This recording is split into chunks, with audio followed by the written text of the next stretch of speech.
Mind yourself!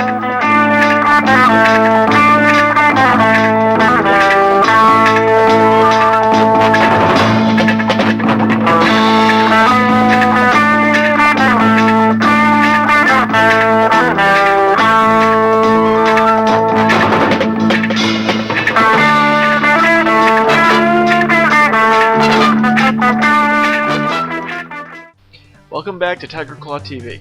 I'm Critical Failure, your resident paper blob thing. Today we're going to look at another Freeware game. Now I think Freeware always deserves some attention because it's free, but it's obvious when I started playing this game that it was something special.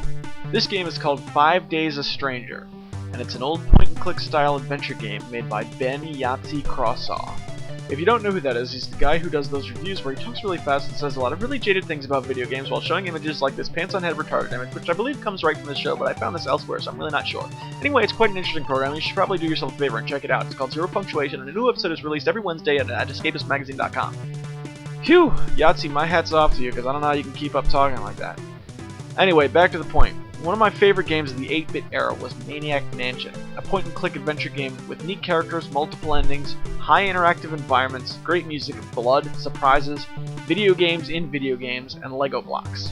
Okay, no Lego blocks, but there were plenty of creepy environments. So yeah, 5 Days a Stranger gave me a quite similar experience to Maniac Mansion.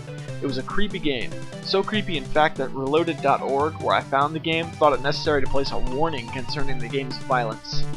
And yeah, there's blood. Even a jump scare or two, but it's not like you're playing the super gore-fest games of today.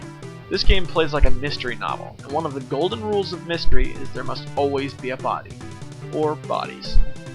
The interface is much simpler than Maniac Mansion, since you only have one character to worry about instead of 3, so this is pretty much all you're going to need to get around the game. Incidentally, let's take a look at that character. Your name is Trilby. Well, that's what people call you. You describe yourself as a gentleman thief. Now, the character Trilby appears in several games that Yahtzee's made over the years, but we'll worry about these in future videos. This, I believe, is his premiere game in 2003. So the owner of a mansion along with his son die in a murder-suicide, leaving the estate vacant. Enter Trilby. Unfortunately, you find out 30 seconds into the game that the theft goes awry and there's nothing to steal. Well, that's fine, but it doesn't end there. Now you're stuck, and you're not the only one. You and 4 others are locked in this mysterious mansion, and paranoia runs so thick you can brush it away from your face like branches in a jungle of adrenaline. Now, Reloaded.org complained about some of the puzzles being too easy. I didn't think this was the case. Granted, it wasn't as hard as Maniac Mansion, but it hits that target area quite nicely, where you can enjoy the game without getting too bored or too frustrated. Also, try and keep in mind this game is freeware. Yes, free. That means if it looks interesting to you, go to Reloaded.org and download the game as soon as you're done watching this video. Now, as for the flaws, there are very few. And we are talking about a free game. I generally don't like to nitpick freeware. However, some of the music in the game was taken from RPG Maker 2000. If you spend any time working with RPG Maker 2000, this might be enough to kind of take you out of the game. But if you've never messed with it, you got nothing to worry about. Actually, I ended up disabling the music about halfway through, and it still ended up being a truly awesome game. One final thing I should mention is that when you play the game, you don't see the white arrow cursor on the screen. That's just a glitch in my recording software.